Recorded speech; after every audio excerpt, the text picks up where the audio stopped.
Crossing the threshold. The building at the address Dante had given her was everything Elena had expected and more. Glass and steel rising 30 stories into the Chicago skyline, doormen in pristine uniforms, and a lobby with marble floors that reflected like mirrors. Elena felt underdressed in her simple black dress and bargain store heels, but she held her head high as she approached the reception desk. "Elena Martinez for Dante Russo," she said, surprised by how confident she sounded. The receptionist smiled warmly and directed her to a private elevator that required a key card to operate. The ride up was smooth and silent, giving Elena too much time to question her decision. She was about to enter into some kind of arrangement with a man she barely knew, driven by a desire for revenge that probably made her just as morally compromised as Marcus. But when the elevator doors opened directly into a stunning penthouse apartment, those doubts faded. Dante stood by floor-to-ceiling windows overlooking the city, his silhouette dark against the glittering lights of Chicago. He turned as she entered, and Elena saw something in his expression that matched the fury burning in her own chest. Recognition. Understanding. They were both people shaped by betrayal, hardened by loss, driven by a need to make things right, even if it meant getting their hands dirty. "Welcome," Dante said, gesturing to a sitting area with leather furniture and abstract art on the walls. Elena couldn't help but notice the paintings, originals by artists she had once represented. Dante followed her gaze and smiled slightly. "I purchased them from the auction after your gallery closed. I couldn't let your taste and judgment be completely erased from the world." The gesture surprised her, revealing a thoughtfulness beneath Dante's cold exterior. She sat down carefully, accepting the wine he offered. It was an excellent vintage. "Because I need a partner," Dante said simply. "Marcus is careful now. He's learned from his mistakes. He's built walls around himself, security systems, lawyers, legitimate business fronts. But he has one weakness." Dante's blue eyes locked onto hers with an intensity that made her heart race. "He never got over you. He still looks at your social media profiles. Still asks mutual acquaintances about you. Still keeps a photo of you in his wallet." The thought made Elena's skin crawl. How could Marcus possibly miss her when he had destroyed her so completely? But she understood obsession better now. Sometimes people wanted to possess things, not love them. They wanted to control and break them to prove their power over something beautiful. "What exactly are you proposing?" Elena asked, even though part of her already knew. Part of her had been waiting for this moment since the night she watched her gallery burn. Waiting for a chance to stop being a victim and become something else entirely. Dante pulled out a small card and slid it across the bar. "An address in one of Chicago's most exclusive neighborhoods. Come to this address tomorrow at 8 p.m. I'll explain everything. But Elena, understand this. If you walk through that door, there's no going back. We're going to destroy Marcus-chan the way he destroyed us. Completely. Utterly. Without mercy." Elena picked up the card, her fingers steady despite the adrenaline coursing through her veins. She thought of her father, who had worked himself to exhaustion building the gallery from nothing. She thought of every humiliating shift at Murphy's bar, every pitying look from former colleagues, every night she had cried herself to sleep wondering why she hadn't been enough to deserve honesty. "I'll be there," she said, her voice quiet but filled with steel. Dante smiled, an expression that held no warmth but promised satisfaction. He stood, leaving a $100 bill on the bar for a $20 drink. "I know you've been working here for 6 months, barely surviving, while he lives in a penthouse downtown, spending your inheritance on a new fiancé who doesn't know she's sleeping with a thief and a fraud." Each word landed like a physical blow. Elena's carefully constructed walls began to crack. "What do you want?" she asked, her voice sharper than intended. She had spent months avoiding thoughts of Marcus, pushing down the rage that threatened to consume her whenever she let herself remember his betrayal. ####the proposition. Dante set down his glass with deliberate care. "I want to offer you something, Elena. A chance to take back everything Marcus stole from you. And perhaps take something from him as well." There was something dark in his smile, something that promised vengeance and violence in equal measure. Elena should have walked away. She should have told him to leave and never come back. But she didn't. Instead, she leaned against the bar, meeting his dangerous gaze with one of her own. "I'm listening." Marcus Chun didn't just destroy your life, Dante explained, his fingers tapping against his whiskey glass in a rhythm that spoke of controlled tension. 7 years ago, he worked for my family's import business. He embezzled $3 million and destroyed contracts that took my father 20 years to build. My father's heart attack 6 months later wasn't officially ruled as stress-related, but we both know the truth. Marcus Chun kills things. Businesses. Dreams. People. Elena's breath caught in her throat. She had known Marcus was capable of betrayal, but this revelation painted him as something far more sinister. A pattern of destruction that stretched back years. Why are you telling me this? He systematically emptied everything she had built. The police couldn't find him. Or perhaps they simply weren't looking very hard for a man who had left no physical evidence of theft, only a trail of legal documents signed by a woman too in love to read the fine print. A man in an expensive charcoal suit sat down at the bar, looking completely out of place among Murphy's regular crowd of construction workers and tired office staff. He was striking in a way that made Elena's breath catch, despite her determination to never let another man affect her that way again. Dark hair swept back from a face that could have been carved from marble, sharp cheekbones, and eyes so intensely blue they seemed to see straight through her practiced indifference. "Whiskey neat," he said, his voice deep and smooth, carrying an accent Elena couldn't quite place. Italian perhaps, or something close to it. She poured his drink with practiced efficiency, determined not to let him see how his presence unsettled her. She had learned to read people in her months behind the bar, and this man radiated power and danger in equal measure. "You're Elena Martinez," he said. Not a question. A statement of fact that made her hand freeze halfway to setting down his glass. His blue eyes studied her face with an intensity that should have felt invasive but instead felt oddly knowing. Like he saw past the exhausted bartender to the woman she used to be. "I don't know you," Elena replied carefully, every instinct screaming at her to be cautious. After Marcus, she had learned that handsome men with smooth voices couldn't be trusted. Especially ones who showed up in dive bars wearing suits that cost more than her monthly rent. "My name is Dante Russo," he said, taking a slow sip of his whiskey. "And I know everything about you, Elena. I know Marcus Chun destroyed your gallery. I know he stole your money and your reputation." Tasting cakes, he had been systematically destroying her life. The realization hit her with the force of a physical blow, stealing the breath from her lungs. She thought of their last conversation that morning, how he had kissed her forehead and promised to handle the gallery's quarterly taxes. How he had smiled at her with those warm brown eyes she had trusted completely. #### 6 months of survival. Elena wiped down the sticky bar counter for the third time that hour, her back aching from 8 hours on her feet. Murphy's bar wasn't the worst place to work, but it was a far cry from the elegant world of art galleries and wine tastings she had once inhabited. The fluorescent lights buzzed overhead, harsh and unforgiving, illuminating every scratch on the worn wooden bar top. Her phone buzzed with another message from her mother. "Please come home to Texas, Mija. You don't have to stay in that city that hurt you." Elena deleted it without responding, just like she had deleted the previous 100 messages. She couldn't go home. Not as a failure. Not as the girl who had lost everything because she had been too blind to see betrayal sitting across the breakfast table from her every morning. The criminal charges had eventually been dropped when Elena's lawyer proved she had been at a documented art auction in New York the night of the fire. But the damage was done. Her reputation was destroyed. The art community whispered behind manicured hands about Elena Martinez, the gallery owner who had possibly burned down her own business for insurance money. Nobody wanted to work with someone tainted by scandal, even if the charges hadn't stuck. Marcus had vanished like smoke, taking with him $200,000 from their joint business account. The same account Elena had foolishly filled with her inheritance from her father. He had played her perfectly, using their engagement as cover while.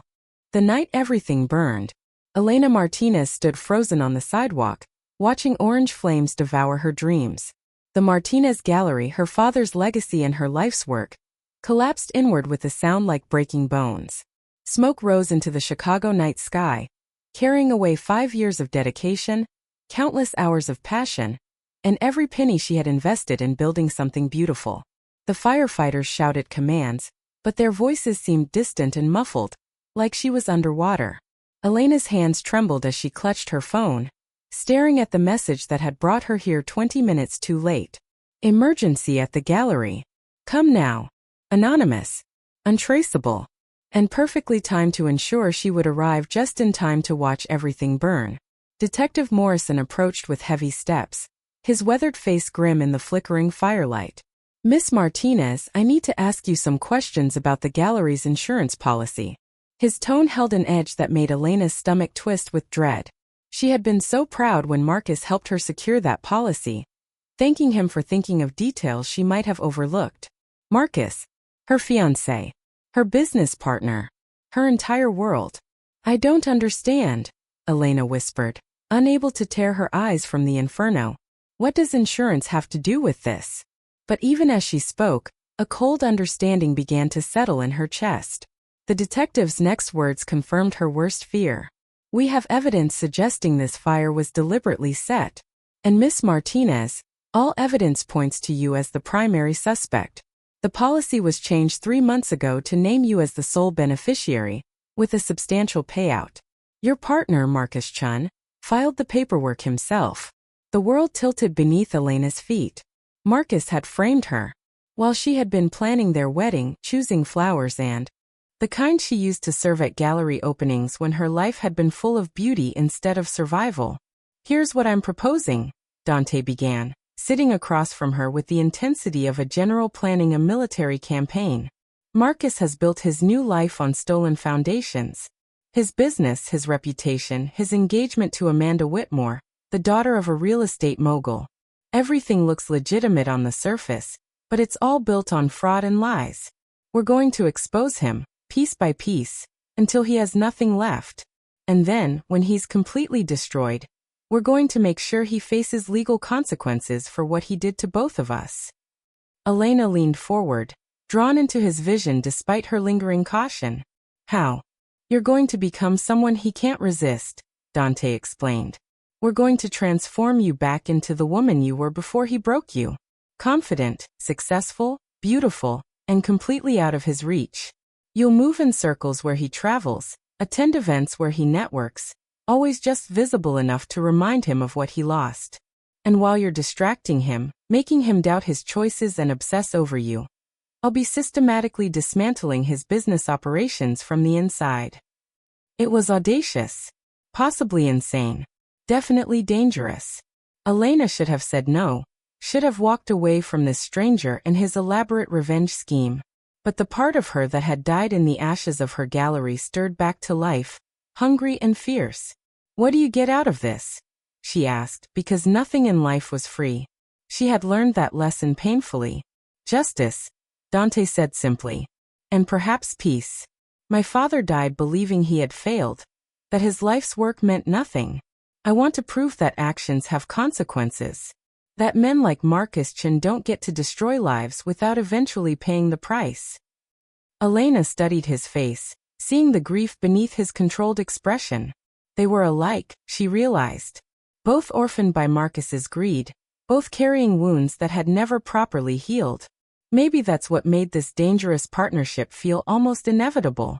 I have conditions, Elena said, surprising herself with her boldness. I want to rebuild my career, not just destroy Marcus. Whatever we do, I need to come out of this with more than just revenge. I need my life back. Dante's smile was genuine this time, transforming his stern features into something almost warm. Agreed. In fact, that's part of the plan. I own several properties suitable for an art gallery. You'll choose one, design it exactly as you want, and we'll launch you back into Chicago's art scene properly. The gallery will be real, Elena. Not a front, not a deception. Your second chance will be legitimate. Hope, dangerous and intoxicating, bloomed in Elena's chest. She extended her hand across the space between them. Partners in revenge. Dante took her hand, his grip firm and warm. Partners in everything. Neither of them could have predicted how true those words would become, or how the partnership they were forging would transform into something neither revenge nor business could adequately define. As their hands remained clasped a moment longer than necessary, Elena felt something shift in the air between them. A possibility. A danger. A future neither of them had planned for. But both would be unable to resist. Elena stared at her reflection in the floor-length mirror, barely recognizing the woman looking back at her. 6 weeks of working with Dante had transformed her completely. Her hair, once pulled back in a practical ponytail, now fell in glossy waves past her shoulders, expertly cut and colored to bring out the warm honey tones. The dress she wore was a deep emerald silk that hugged her curves and made her olive skin glow, custom-tailored by a designer whose clothes she had once only dreamed of wearing. But the changes went deeper than appearance. Dante had hired tutors to refresh her knowledge of current art trends, business consultants to strengthen her negotiation skills, and even an etiquette coach to perfect her presence in high society circles. Every morning at 6 a.m., they met in his private gym where a trainer pushed her through workouts designed to build not just physical strength, but confidence and power. "You look like a queen," Dante said from the doorway, his voice holding a note Elena couldn't quite identify. She turned to find him in a perfectly tailored tuxedo, looking dangerous and elegant in equal measure. Over the weeks of working together, she had learned to read his moods in the subtle shifts of his expression. Right now he looked pleased but also conflicted. "I feel like an imposter," Elena admitted, smoothing the expensive silk nervously. Tonight was the night they would execute the first phase of their plan. Marcus's annual charity gala. A glittering event where Chicago's elite gathered to drink champagne and write tax-deductible checks while congratulating themselves on their generosity. Dante crossed the room with measured steps, his blue eyes never leaving hers. He stopped just close enough that Elena could smell his cologne. Something subtle and expensive that made her pulse quicken despite her best efforts to remain professional. "You're not an imposter, Elena. This is who you always were. Marcus tried to strip it away from you, but he failed. You're simply reclaiming what was always yours." His words steadied her, as they had so many times over the past weeks. Dante had proven to be more than just a vengeful partner. He was patient when she struggled with painful memories, encouraging when doubt crept in, and surprisingly gentle beneath his cold exterior. Elena had caught herself watching him during their long planning sessions, noticing the way his brow furrowed when he concentrated, or how his rare smiles transformed his entire face. "Are you ready?" Dante asked, offering his arm. Elena took it, feeling the solid strength of him beneath the expensive fabric. As they rode down in his private elevator, she tried to ignore how natural it felt to stand beside him, how perfectly her hand fit in the crook of his elbow. Entering the Lion's Den. The grand ballroom of the Ritz-Carlton sparkled with crystal chandeliers and the quiet murmur of wealthy conversation. Elena's heart pounded as they entered, but years of hosting gallery openings had trained her well. She kept her expression serene, her posture perfect, even as her eyes scanned the crowd for the man who had destroyed her. She found him within minutes.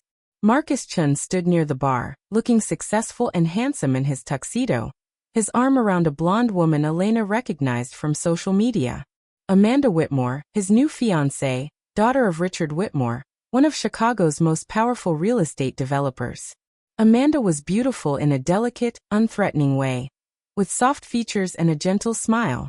Everything Elena used to be before betrayal had hardened her edges. "Steady," Dante murmured in her ear, his hand moving to the small of her back. The touch was meant to be supportive, but Elena felt heat spread through her body from that single point of contact. She took a slow breath, centering herself the way Dante had taught her during their training. "I'm fine," she said and meant it. Seeing Marcus no longer made her want to collapse in tears.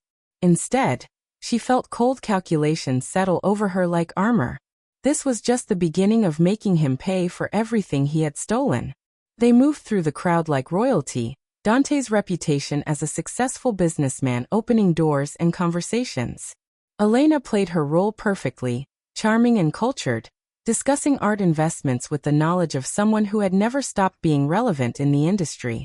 Several gallery owners approached her, having heard through Dante's carefully planted rumors that she was opening a new space. Her past scandal was either forgotten or forgiven in the presence of Dante's influence and money. It took exactly 43 minutes for Marcus to notice her. Elena felt his stare like a physical touch, the intensity of it making her skin prickle with awareness. She deliberately kept her attention on her conversation with a wealthy collector, laughing at something he said, her hand resting casually on Dante's arm. When Marcus finally approached, Elena was ready.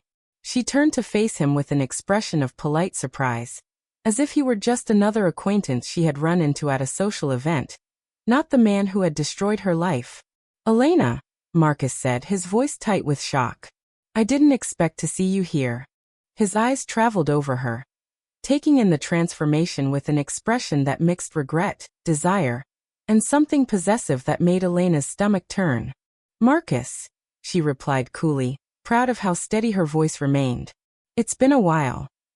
She deliberately didn't introduce Dante, letting Marcus's gaze shift to the man beside her with obvious jealousy. "Dante Russo," Dante said, not offering his hand. His voice carried just enough edge to communicate exactly what he thought of Marcus without saying anything that could be considered openly hostile. "I've heard quite a bit about you, Mr. Chen." The subtle threat wasn't lost on Marcus, whose jaw tightened. Amanda appeared at his side, her sweet face curious and slightly concerned. "Darling, who are your friends?" The word friends hung in the air, ridiculous in its innocence. Marcus struggled visibly with how to handle the introduction. "This is Elena Martinez, an old business associate. And Dante Russo." "Oh." Amanda's face lit up with recognition that made Elena's chest constrict. "You're the gallery owner Marcus used to work with. He's told me so much about you. I'm so sorry about what happened to your business. That must have been devastating." The genuine sympathy in Amanda's voice made Elena realize the girl had no idea. Marcus had fed her some sanitized version of their history, painting himself as innocent while omitting his role in Elena's destruction. Elena felt an unexpected flash of pity for Amanda, who was probably as clueless now as Elena had been a year ago. "I've recovered nicely," Elena said with a smile that had just enough edge to make Marcus shift uncomfortably. "In fact, I'm opening a new gallery next month. The Phoenix. Rather fitting, don't you think? Rising from the ashes and all that." Cracks in the armor. The ride back to Dante's penthouse was silent, tension thick in the air between them. Elena's hands trembled slightly as adrenaline from the confrontation drained away, leaving exhaustion in its wake. She had done it. She had faced Marcus and not broken down. She had stood beside Dante and let Marcus see exactly what he had lost. But the victory felt hollow somehow, leaving an ache in her chest she hadn't expected. Dante poured them both whiskey once they were inside, his movements controlled but lacking their usual precision. He handed Elena her glass, their fingers brushing in a contact that sent electricity up her arm. They stood at the floor-to-ceiling windows, looking out at the glittering city below, neither speaking for several long minutes. "You were incredible tonight," Dante finally said, his voice rough. "Better than I could have hoped for. The way you handled him, the performance, perfect." "Performance?" The word stung more than it should have. "Is that all this is to you?" Elena asked quietly. "A performance? A game?" Dante turned to face her, his blue eyes intense in the dim lighting. "What else could it be, Elena? We made a deal. Partners in revenge. That's what we agreed." "And what if I want more than revenge?" The words tumbled out before Elena could stop them, fueled by weeks of working closely with this complicated, damaged man. "What if somewhere between the training sessions and the late-night planning, between you teaching me to be strong again and showing me I could trust someone, what if things changed?" Dante's expression shuttered closed, walls slamming up so fast Elena could almost hear them. "Elena, don't. We can't." "Why not?" She stepped closer, emboldened by the whiskey and the lingering adrenaline. "Because it's inconvenient? Because it wasn't part of your carefully constructed plan? I see the way you look at me, Dante. I feel it when you touch me, even when it's supposed to be just for show." "You don't know what you're asking," Dante said, his voice strained. He set down his glass with more force than necessary. "I'm not a good man, Elena. The things I've done to get where I am, the people I've hurt to protect my business. Marcus isn't wrong to fear me. I destroy things. It's what I do best." "That's bullshit," Elena shot back, surprising them both with her vehemence. You saved me when I had nothing. You believed in me when no one else did. You're giving me back my career, my confidence, my life. A man who destroys things doesn't do that. Dante's control cracked. He closed the distance between them in 2 strides, his hands coming up to cup her face with a desperation that stole her breath. You don't understand, he whispered, his forehead resting against hers. If I let myself have you, if I let this become real, I won't survive losing you. And I will lose you, Elena. Everyone I care about either leaves or gets destroyed because of me. Elena's heart broke for this strong, damaged man who had shown her such tenderness while believing himself incapable of deserving it. Then don't lose me, she breathed, her hands coming up to grip his wrists. Choose differently this time. The kiss happened like an explosion, all the tension and denial and desire of the past weeks igniting at once. Dante kissed her like a drowning man finding air, his hands tangling in her carefully styled hair, her expensive dress wrinkling as he pulled her against him. Elena kissed him back with equal desperation, tasting whiskey and something darker, something that was purely Dante. When they finally broke apart, both breathing hard, Elena could see the war in Dante's eyes. Want battling with fear, need fighting against self-preservation. This complicates everything, he said, his thumb tracing her swollen lower lip with a reverence that contradicted his worried words. I know, Elena replied, catching his hand and pressing a kiss to his scarred knuckles. But maybe complicated is what we both need. Maybe perfect plans and careful control aren't working anymore. Dante pulled away, creating physical distance even as his eyes remained locked on hers. I need to think, he said roughly. This isn't just about us, Elena. Marcus is dangerous when threatened. If he realizes there's something real between us, he'll use it against us. He'll hurt you to get to me. The reminder of their original purpose sobered them both. Elena straightened her dress, trying to regain some composure even as her lips still tingled from his kiss. So what do? We continue with the plan, Dante said, his businessman's mask sliding back into place even as his hands clenched into fists at his sides. We destroy Marcus. And when this is over, when you're safe and he can never hurt you again, then we figure out what this is between us. It was logical, practical, completely sensible, and absolutely the last thing Elena wanted to hear. But she understood his fear because she felt it too. They had both been betrayed. Both learned that loving someone gave them power to destroy you. Trusting again was terrifying, even when the potential reward was everything they both secretly wanted. Okay, Elena agreed, even as her heart protested. Business first. Revenge first. We finish what we started. Dante nodded, but his eyes told a different story. He was already regretting the distance between them, already calculating how to keep her safe while wanting her close. As Elena gathered her things to leave, Dante caught her hand one more time. Elena, he said, his voice raw with emotion he usually kept locked away. When this is over, I want everything with you. Not just revenge or partnership or a business arrangement. Everything. And that terrifies me more than Marcus ever could. The confession hung between them, vulnerable and honest. Elena squeezed his hand, letting herself feel the full weight of what they were risking. Then we'll be terrified together, she said softly. After we burn his world down. The plan intensifies. The next 3 weeks were a careful dance of professional distance and suppressed desire. Elena threw herself into preparing for her gallery opening. Selecting pieces from artist Dante's connections helped her discover. The Phoenix would showcase emerging talent, giving voice to artists who had been overlooked or dismissed, much like Elena herself had been. Meanwhile, Dante worked his magic in the business world. Marcus's shipping contracts mysteriously fell through. His investors became nervous about irregularities in his financial statements. Permits for his new development project were delayed indefinitely by city officials who suddenly remembered old favors owed to the Russo family. Elena played her role perfectly, appearing at the same social events as Marcus, always with Dante at her side. She could see Marcus unraveling, the carefully constructed facade beginning to crack. He called her twice, messages she forwarded to Dante without listening. His desperation was showing, and desperate men made mistakes. Amanda, sweet and trusting Amanda, reached out to Elena for coffee. I know this sounds strange, she said over lattes at a downtown cafe, but Marcus has been so stressed lately.